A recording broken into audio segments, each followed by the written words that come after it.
സർക്കാരിതര സേവനങ്ങളുമായി ജനമൈത്രി ജനസേവന കേന്ദ്രത്തിന്റെ പുതിയ office panchayat open ഓഡിറ്റോറിയത്തിന് സമീപത്തുള്ള 1ാം നിലയിൽ പ്രവർത്തനം ആരംഭിച്ചു.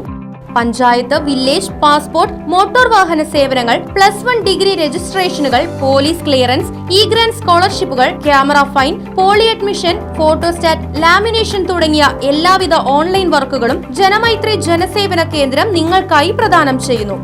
ജനമൈത്രി ജനസേവന കേന്ദ്രം പഞ്ചായത്ത് ഓപ്പൺ ഓഡിറ്റോറിയത്തിന് സമീപം, ചേലക്കര. ഫോൺ 8078053725 9048663725. പഴയന്നൂർ വടക്കേത്തറ വില്ലേജിൽ മാസങ്ങളായി വില്ലേജ് ഓഫീസർ ഇല്ലാത്തതിൽ പ്രതിഷേധിച്ച് പഴയന്നൂർ മണ്ഡലം കോൺഗ്രസ് കമ്മിറ്റിയുടെ നേതൃത്വത്തിൽ പ്രതിഷേധ മാർച്ചും ധർണയും നടത്തി. ഗ്രാമപഞ്ചായത്ത് പ്രസിഡന്റ് PK മുരളീധരൻ ധർണ ഉദ്ഘാടനം ചെയ്തു.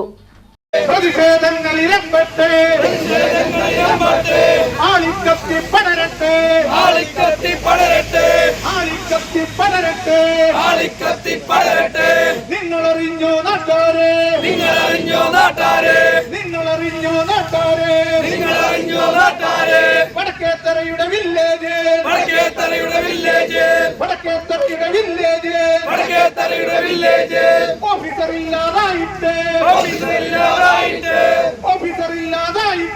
ഓഫീസറില്ലാതായിട്ട് മാസം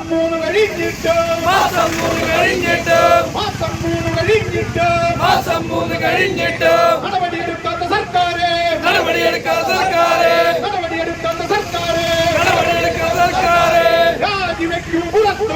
രാജിവെക്കൂ, പുറത്തു പോകും. കോൺഗ്രസ് മണ്ഡലം പ്രസിഡന്റ് PC മനോജ് അധ്യക്ഷത വഹിച്ചു.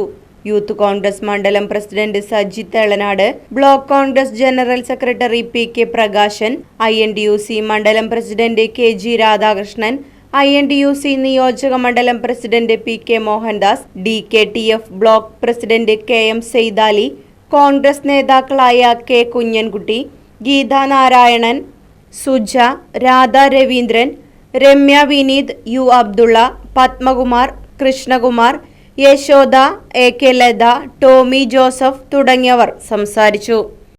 സാധാരണക്കാരായ ആളുകളുടെ കാര്യങ്ങൾ ചെയ്യാനുള്ള ഒരു വില്ലേജ് ഓഫീസറെ നിയമിക്കണം എന്ന ഒരാവശ്യമായിട്ടാണ്. വലിയ വലിയ കാര്യങ്ങളൊന്നും ഇവിടെ പറയുന്നില്ല.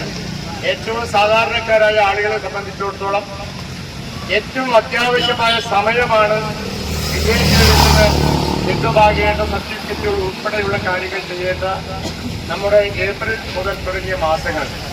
ഏപ്രിൽ മാസം മുതൽ ഇന്ന് വരെ ആയി നമുക്ക് വടക്കേത്തറ വില്ലേജിൻ്റെ ഓഫീസിൽ നമ്മുടെ 100 കണക്കിന് കുട്ടികളും രക്ഷിതാക്കളും അവരുടെ ആവശ്യങ്ങൾക്ക് വേണ്ടി, വിദ്യാഭ്യാസ ആവശ്യങ്ങൾക്ക് വേണ്ടിയുള്ള സർട്ടിഫിക്കറ്റുകൾ, അതുപോലെ തന്നെ കാർഷിക മേഖലയിൽ ആവശ്യമായിട്ടുള്ള സർട്ടിഫിക്കറ്റുകളൊക്കെ അത്യാവശ്യമായി കിട്ടേണ്ട മാസങ്ങളാണ് ഈ 3 മാസം. ഈ 3 മാസവുമായും വടക്കേത്തറ വില്ലേജിൻ്റെ ഓഫീസറില്ല എന്ന് മാത്രമല്ല, തൊട്ടടുത്ത പഴയന്നൂർ വില്ലേജ് ഓഫീസർക്ക് ചാർജ് കൊടുക്കുന്നതിന് പകരം കിലോമീറ്ററുകളും അപ്പുറത്തുള്ള കേലക്കോട് വില്ലേജിലേക്ക് അല്ലെങ്കിൽ എളനാട് വില്ലേജ് ഓഫീസർക്ക് അവർക്ക് ചാർജ് കൊടുക്കുന്നതിന് പകരം നമ്മുടെ വടക്കേത്തറയിലുള്ള സാധാരണക്കാരായ ആളുകൾ അവരുടെ ആവശ്യങ്ങൾ പറയാൻ വേണ്ടി നമുക്ക് ചേലക്കോട്ടേക്ക് പോകേണ്ട ഒരു ഗതികേടിലാണ് 3 മാസക്കാലമായി നമ്മൾ കാണിച്ചത്.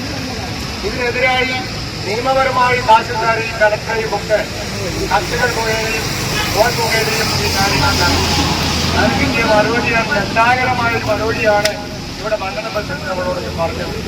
ഇവിടെ പുതുതായിട്ട് നിയമങ്ങൾ നടത്തണം. നമുക്കറിയാം, കേരളത്തിൽ ഈ ഇടതുപക്ഷ സർക്കാർ വന്നതിന് ശേഷം നമ്മുടെ രാജ്യത്ത് ഏതെങ്കിലും ഒരു പുതിയ ആളുകൾക്ക് നിയമനം കിട്ടിയതായിട്ട് നമുക്ക് ആർക്കും അറിയില്ല. പഠിച്ച, വളരെ കഷ്ടപ്പെട്ട് ബുദ്ധിമുട്ടി പഠിച്ച നമ്മുടെ വിദ്യാർത്ഥികളും അതുപോലെയുള്ള ജോലി കിട്ടാത്ത നമ്മുടെ പഠിതാക്കളുമൊക്കെ അവർ തൊഴിലിനു വേണ്ടി ഈ സർക്കാരിനെ സമീപിക്കേണ്ട ഗതികേട് ഉണ്ടായാൽ അതിന്റെ ദുഃഖഫലം എന്താണെന്ന് നമുക്കറിയാം. PSC കഴിഞ്ഞ് വളരെ കഷ്ടപ്പെട്ട് നല്ല മാർക്കോടുകൂടി രാജ്യത്തിൽ വന്ന പാവപ്പെട്ട ഉദ്യോഗാർത്ഥികളെ സംബന്ധിച്ചിടത്തോളം അവർ മുട്ടിലെറിഞ്ഞും അതുപോലെയുള്ള സമരങ്ങൾ നടത്തി വേണം അവർക്കൊരു നിയമനം കിട്ടുമോ എന്ന് അന്വേഷിക്കാൻ. പക്ഷെ ഒരു നിയമനവും കിട്ടാറില്ല. പിൻവാതിലൂടെ ഇവിടെ സ്കൂളിൽ പോകാത്ത SFIക്കാരനും അതുപോലെ തന്നെ ഗുണ്ടായുസമായി നടക്കുന്ന DYFIക്കാരുമൊക്കെ പിൻവാതിലൂടെ നിയമനം നടത്തുന്ന ഒരു സർക്കാരാണ് നമ്മൾ നാട്ടിലുള്ളത്. Right Vision News, Pazhayannur.